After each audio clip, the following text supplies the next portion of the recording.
Maybe first give me your name and what you're doing here. Danny Rees, and what I'm doing here is giving an opportunity for young men to learn that they're special. Period.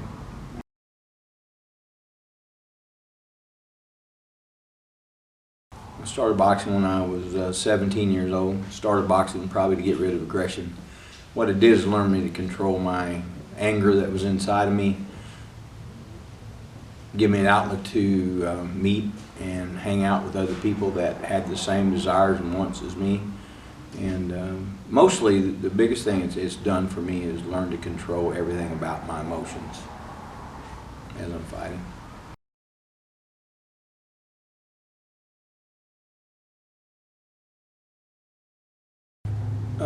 I wanted to, from my childhood and my school experience, I knew that boxing would give an avenue where young men could come and we could build respect based upon the physical side first, and then keep that respect based upon love.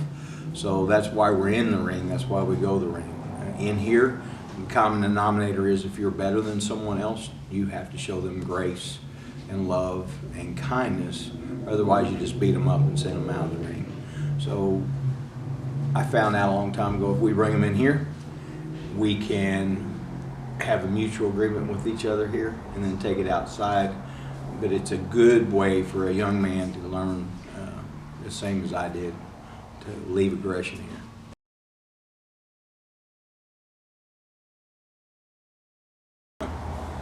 The biggest thing is I desire them to gain the ability to dream about a future that's robust, to learn how to be better fathers, to learn how to be better human beings, to learn how to be less biased, to learn how to stand up when it's easier to sit down in life is a big one for me. To learn that there are people that love them no matter what they think that person may look like or act like. There are people in life that do have a genuine concern for your future. And be in the game. And when I mean being in the game, I don't care if it's behind a trash truck or if it's a CEO of a corporation. Both of them hold the same weight for me as far as life goes. Be in the game.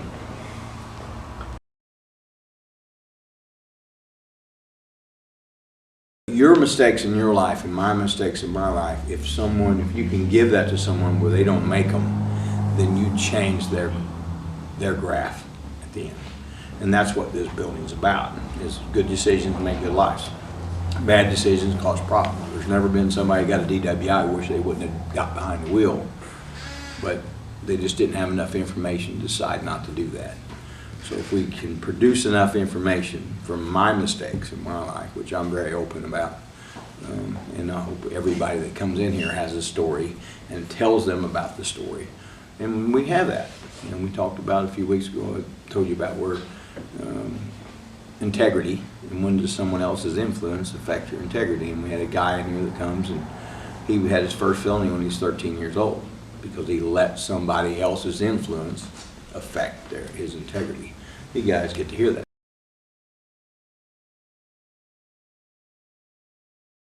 My mom and dad didn't go to church, so when I was a kid, any church bus that would come and pick us up, that's how I started going to church. When I got married, got my girlfriend pregnant when I was 16 and got married when I was 17, I asked God then, I said I couldn't do it myself, so I wanted him to help. And that was the first time that I really ever seen prayer answered in a very direct type of way where I felt God.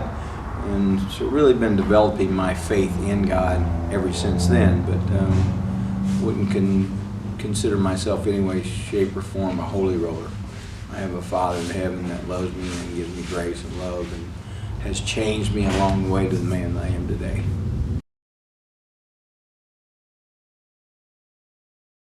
The biggest thing I've experienced is we've had 12, since I've been involved, we've had 12 kids graduate, boys and girls.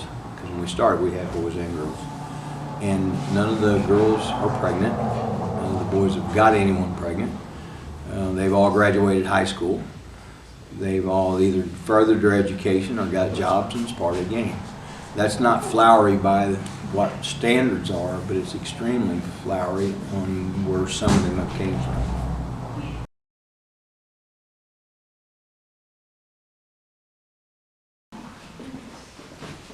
Do your part.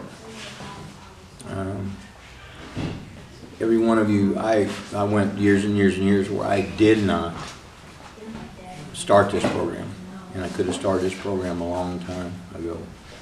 But we all talk about the demoralization, the lack of workers being taught how to work, or getting up, or lack of respect, or whatever happens socially. We talk about it as a society, but yet we don't do anything about it. We clang and bang pots, and we holler, and we get on Facebook, and we chew out people for not doing their job. Well, it's soccer coaches, basketball coaches, school teachers cannot produce human beings that have understanding, love, and grace, and kindness, and the ability to teach work ethic. They just don't have the time, they don't have the tools, but we all do. So if I'd say anything, let's get involved. As a society, let's all do a little something so a few don't have to do all of something.